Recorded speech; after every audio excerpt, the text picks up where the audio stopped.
Our goal is to solve important spine and brain problems with a seamlessly implanted device. Once you have a computer in your brain, your eyeballs are video cameras. All of a sudden, every piece of information on the internet becomes accessible to our minds. This is the RatBot, or the robo-rat. It's got technology, it's got electrodes going into its left and right hemispheres. The scientists can make this creature go left, right. They have it running through mazes, controlling where it's going. They've now created an organic robot. You can solve everything from memory loss, hearing loss, blindness, paralysis, depression, insomnia, strokes, brain damage. These can all be solved with an implantable neural link.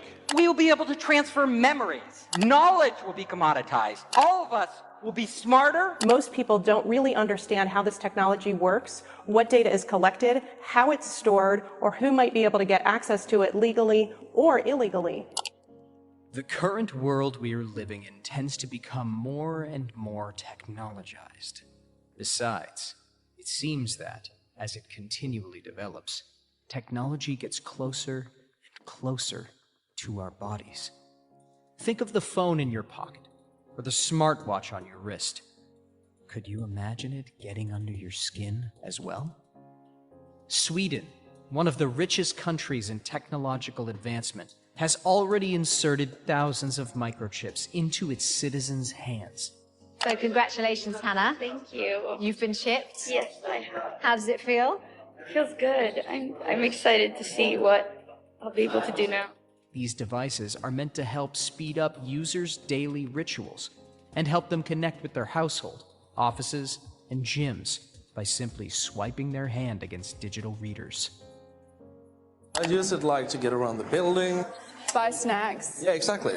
So what I need to do is I need to first blip my chip and it will log me in. And from there I get access to the fridge. Also, these microchips can store emergency contact data, social media profiles, or e-tickets for various events within the territory of Sweden. While most people living in Sweden praise the idea of implanting microchips into their hands, Ben Liberton, a British scientist living in southern Sweden, thinks different. He believes that using your chip every time you want to do something, instead of using your card, can become a very easy way to share valuable personal information, especially that related to your physical health and bodily functions. The trained microbiologist who is now working in science communication also points out that as these microchips are inserted in the body, there is a certain layer of privacy to look out for before it starts to be widely used and shared. One might think that this is the peak of technological development, but the progress this field is making does not end here. The past 20 years have been focusing on the intense work of neuroscientists, which resulted in a revolutionary technology known as BrainGate. And the main goal is to connect the human brain to computers through BCIs, brain-computer interfaces, or BMIs, brain-machine interfaces. These brain chip implants are tiny processors that connect to your brain through threads that are significantly thinner than a human hair. In other words, as your brain is linked to a computer, all your data, such as memories or health information, will be continuously communicated back and forth. In a recent conference, tech mogul Elon Musk talked about his latest innovation, a brain chip implant that could allow people struggling with paralysis to use technology, like smartphones or robotic limbs, with just their thoughts. However, not only disabled people can use such brain chips. Connecting a healthy human brain to a computer can help the individual to use its abilities to the fullest by enhancing senses, physical movement, and the ability to memorize. Could you imagine using Facebook without typing? Or maybe driving your Tesla with only the power of your mind? There are two sides of this, and the possibilities of implanting brain chips are both exciting and frightening. It is a matter of choosing how much we are willing to share of ourselves with a machine. It can be a real relief to communicate with others only through your thoughts. Sometimes we can find it difficult to express what we're thinking about, so having others read our mind could be useful. Yet would you sleep well at night knowing that others have the ability to access your mind? It can be really fascinating to control a light switch or to drive your car with just your mind.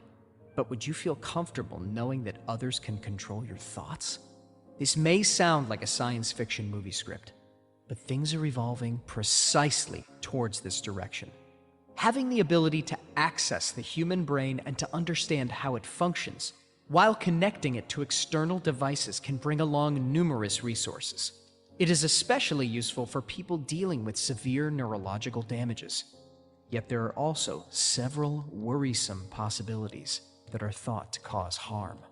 While the idea of having a perfect memory sounds really amazing, the fact that this perfect memory could be hacked sounds terrifying. Imagine that some of your most precious memories could be shared with other people.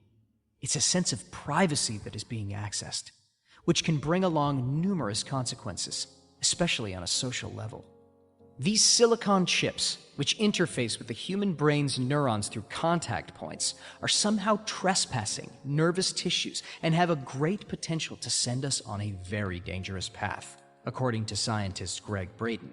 Not only that inserting brain chips can be destructive because they can interfere with the normal functioning of neurological processes, it is also unnecessary. What these brain implants are thought to help us do, we already possess the biology to do it on our own. Mirror neurons are a specialized class of neurons in the human brain that don't know the difference between watching an experience and having the experience. This is why you can lie on your couch on a Sunday afternoon, watching a soccer game or a golf tournament or whatever.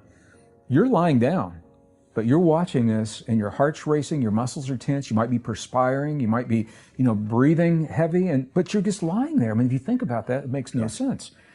Your mirror neurons think you're the one on the field because the brain doesn't know the difference between watching and having the experience. When we learn to access these mirror neurons in a very specific way, we have super learning. I do this personally. I mean, we can learn very, very quickly. We can learn music. You can learn to perform the way another musician is performing. You can learn a foreign language very quickly. You can retain, not only retain, but recall information. Super learning, super memory, super retention, super recall.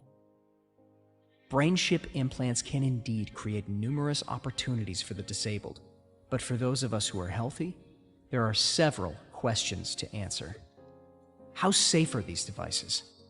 What are the long-term effects of having such a chip implanted into our brains? How much control do we have on how these brain chips function within our bodies? Human beings hold a great potential of accessing deeper layers of neurological functions, and so it becomes a concern as to how much of this power we are willing to give away to an external device. We are already developing into cyborgs because we are fully dependent on our devices. Anxiety levels go up whenever we're not near our phone, and it has become an important element of our existence.